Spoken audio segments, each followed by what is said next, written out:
Tenemos comunicación con Daniel Lacalle, economista jefe de Tresis. Don Daniel, muy buenas noches. Muy buenas noches. ¿Qué opinión le merece esta propuesta económica que ha lanzado Feijóo?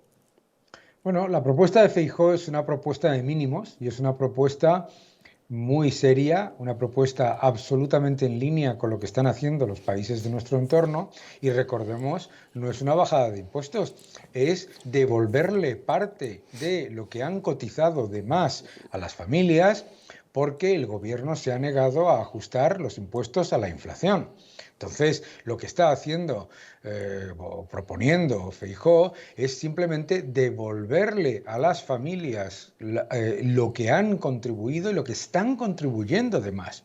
El gobierno recaudará este año al menos 12.500 millones adicionales, según la AIREF, por negarse a deflactar los impuestos con la inflación, algo que debía hacer y que hemos comentado en varias ocasiones en este mismo programa y que se ha negado a hacer. Por lo tanto, el programa de Feijóo es absoluta y totalmente defendible por cualquiera, y si hay algo que muestra la mentalidad extractiva y confiscatoria del gobierno y la poquísima empatía hacia los contribuyentes que están sufriendo como de una manera brutal la inflación, es que lo hayan rechazado cuando son medidas completa y absolutamente, primero, asequibles y segundo, lógicas en un entorno tan difícil como el que vivimos. Don Daniel, dice Sánchez que bajar impuestos supone siempre recortar servicios sociales, pero eso no es verdad. El Instituto de Estudios Económicos dice que hay 60.000 millones de euros de gasto ineficiente. Simplemente ahorrando por ese lado, evitando ese despilfarro, ya quedaría compensado, ¿no? Sí, el socialismo siempre utiliza la misma excusa, decir que bajar impuestos significa recortar en sanidad y en educación. El señor Sánchez es el primero que recortó en sanidad y educación porque votó todos los recortes del gobierno de Zapatero en el año 2010 y 2011. Lo más importante, en cualquier caso, es que es una falacia absoluta. Los impuestos y sobre todo este exceso de impuestos que se están imponiendo a las personas, a las familias, a los contribuyentes en una época tan difícil, no financian ni la sanidad ni la educación. España tiene un déficit estructural de más de 50.000 millones y este gobierno ha aumentado la partida de asuntos económicos, es decir, el gasto discrecional en los presupuestos, de 42.000 a 70.000 millones. Estamos hablando de 70.000 millones anuales que no tienen nada que ver con sanidad ni con educación. La AIREF ha identificado más de 14.000 millones de euros en subvenciones fantasma que nadie sabe cómo y de qué manera se están dando y cuál es su función real.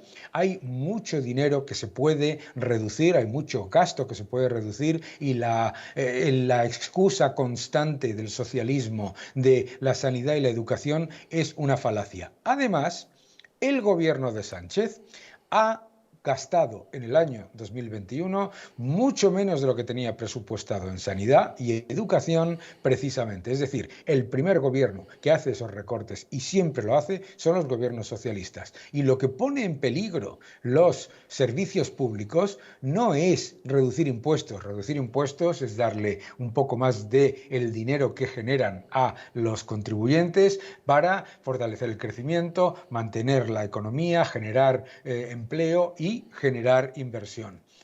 Mejorar lo que pone realmente en peligro los servicios públicos es disparar el gasto político, que es lo que ha hecho este gobierno, que nos está todos los días lanzando propaganda pagada con esos impuestos y mítines de amigos de Podemos con títulos de lo más sorprendente.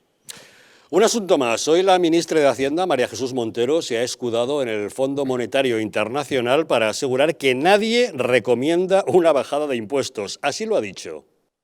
En el día de hoy hemos conocido dos cuestiones que deberían de alumbrar en esta materia. Primero, que el Fondo Monetario Internacional no aconseja en ningún caso una bajada fiscal, todo lo contrario, plantean que probablemente hay que hacer un esfuerzo superior por parte de las rentas altas y también, si han escuchado ustedes el debate de ayer y el resumen que se produjo en Francia, la única formación política que plantea en ese país, que están en elecciones, una bajada fiscal es la fuerza de ultraderecha. Don Daniel, ¿es cierto lo que nos dice la ministra?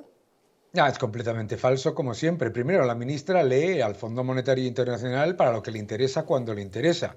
El Fondo Monetario Internacional lo que dice es que hay algunos impuestos que se pueden subir para recaudar en un momento específico, pero por ejemplo, no lee al Fondo Monetario Internacional para decir que no se pueden subir las pensiones con el IPC, no lee al Fondo Monetario Internacional para decir que hay que bajar las cotizaciones sociales, no lee al Fondo Monetario Internacional cuando explica que los impuestos al patrimonio y al ahorro destruyen y empeoran la recaudación, no lee al Fondo Monetario Internacional cuando dice que hay que reducir el déficit estructural siendo mucho más serios con el gasto público. En realidad, la ministra Montero no ha leído al Fondo Monetario Internacional nunca. Por otro lado, tampoco hay que considerar las recomendaciones del Fondo Monetario Internacional como si fuesen la panacea. Tenemos la realidad de que los países que están saliendo mejor de la crisis, la Comisión Europea tiene en las recomendaciones específicas para España moderar el aumento del gasto público, que está subiendo muy por encima ya antes de la pandemia, en el año 2019, utilizar la misma excusa confiscatoria y extractiva para mantener un elefantiásico gasto político. Supongo además que el Fondo Monetario recomendará subida de impuestos a aquellos gobiernos que recortan el gasto, pero me imagino que esto es otra historia. Don Daniel Lacalle, economista jefe de Tresis, muchas gracias como siempre por acompañarnos en Los Intocables. Muchas gracias, buenas noches. Un saludo, muy buenas noches.